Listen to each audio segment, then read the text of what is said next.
Hi, I'm your host, Connor McBride, and this is Digital Education, where we go to your school and show how you're using technology to learn and teach.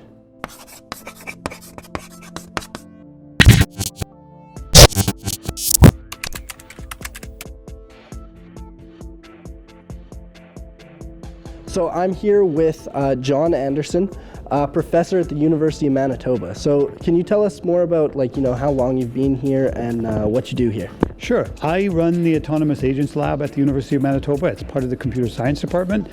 I've been doing that for about 20 years, and the stuff you're going to see today has sort of been built up over maybe the last 10. It's been different iterations of stuff.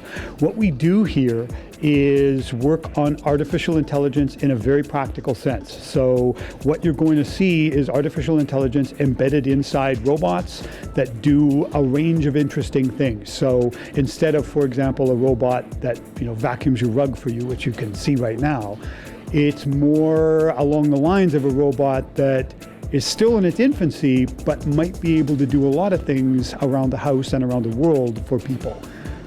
All right, let's check it out. So I'm here with Colin Wagner now. Colin, can you tell me a little bit about yourself and what you're doing here? Yes, like you said, my name is Colin Wagner. I'm a second-year computer science student here at U of M. I joined this lab in September last semester, and I'm very new and I'm learning this stuff. I had just went to Beijing in December to participate in Hero Cup. So one of our main objectives here is to program these robots to do certain events, participate in certain events, and then bring them to these competitions. So I was one of 2 students who went. Unfortunately, we can only send 1 or 2. In reality, we have 10 members here, so it was quite challenging. That's awesome. And so what did you do in Beijing? Or I guess I should ask, what did the robots do in Beijing? Well, they didn't quite do exactly what we wanted them to do. There was about 8 to 10 events. There was a sprint, a basketball, weightlifting, there was soccer, marathon, long jump, and I think that's about it. So we had our robots participate in every single event. And there was one of the tough parts was it was just myself and one other student, and we were up against teams of 6 to 10 with 1 or 2 robots, and we had 5 robots there. So that was really tough.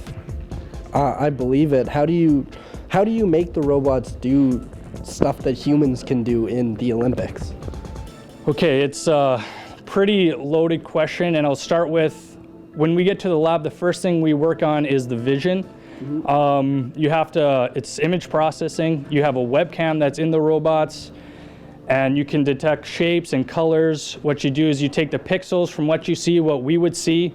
They're pixels and stored as numerical values, and we take those and perform other processing stuff, and we can make them detect colors and shapes, and that's the premise, or that's the starting point of each of these events.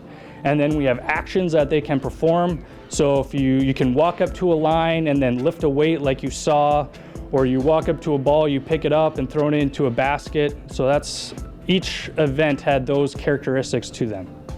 Wow, that's incredible. Again, this has been your host, Connor McBride, and I want to thank you for watching the first episode of Digital Education. This has been the Autonomous Agents Lab at the U of M. Hey.